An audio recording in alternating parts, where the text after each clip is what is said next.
एक दफा की बात है, एक छोटे से गांव में जिसके चारों तरफ सब्ज़ो शादाब सा जंगल था। उस गांव में एक छोटी सी लड़की लिली रहती थी।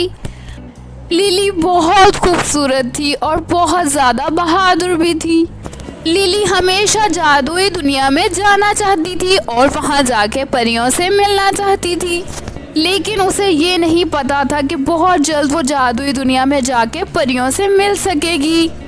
एक सुबह जब लिली उस जंगल में खेल रही थी तो उसकी ठोकर एक पुरानी सी किताब के साथ लगी। जैसे ही लिली ने उसको एहतियात से खोला, उसके अंदर प्यारी प्यारी परियों की तस्वीरें बनी हुई थीं। जैसे ही लिली ने उस तस्वीर पे अपनी उंगली लगाई, हवाएं तेज होने लगी और वो तस्वीर जिंदा हो गई। लिली बहुत हैरान हुई और एक छोटी सी परी लिली के सामने हाजिर हो गई। उसके चमकते हुए पंख थे जो मुख्तलिफ रंगों में चमक रहे थे। परी ने जोर से एक कहका लगाया और बताया कि उसका नाम ईरस परी है और वो जादुई जंगल की मुहाफिज परी है, वहाँ पे सबकी हिफाजत करती है। फिर लिली ने कहा, मुझे परियों से मिलने का बहुत शौक है, आप मुझे अपने साथ जादुई जंगल में ले चलें ताकि हम दोनों मिलके वहाँ पे अजीब चीज़ों को तलाश कर सकें। खुशी खुशी में लिली जल्दी से जादुई जंगल जाने के लिए राज़ी हो गई, लेकिन अभी वो ये नहीं जानती थी कि उसके साथ क्या होने वाला है। ईरस ने अपनी जादुई छड़ी से लिली के हाथ को छुआ और वो हवा में उड़ने लगे। वो हवा में उड़ते हुए लंबे दरख्तों के दरमियान से होते हुए कुछ ही लम्हों में जादुई दरवाजे तक पहुंच गए। जैसे ही वो जादुई जंगल की गहराई में दाखिल हुए, इनका सामना जादुई यकसू से हुआ जो मजाक में वहाँ पे खेल रहे थे। दरख्तों की अक्लमंद बूढ़ी रूहें जो एक दूसरे के साथ अपनी बातें बांट रही थीं। इसके अलावा दूसरे जंगल के जानवर जो लिली से मिलने के लिए आए, उनके पास कोई ना कोई तोहफा या हुनर था।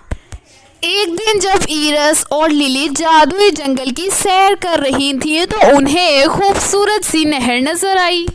उस नहर के पीछे एक खुफिया गार था। उस गार में एक क्रिस्टल चमक रहा था। उस क्रिस्टल में से बहुत तेज चमकती हुई रोशनी निकल रही थी।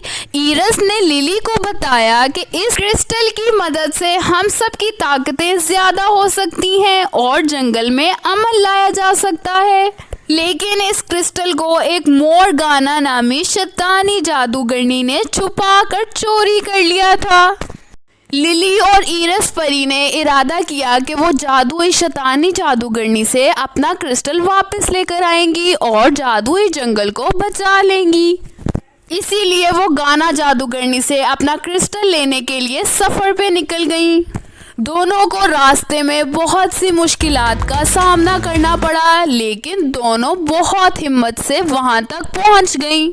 वहां पहुंचते ही दोनों का सामना जादुई शैतानी जादूगरनी के वफादार शीशे से हुआ और इसी शीशे में उस जादूगरनी की जान थी, लेकिन कोई भी उस शीशे को आज तक तोड़ नहीं सकता था।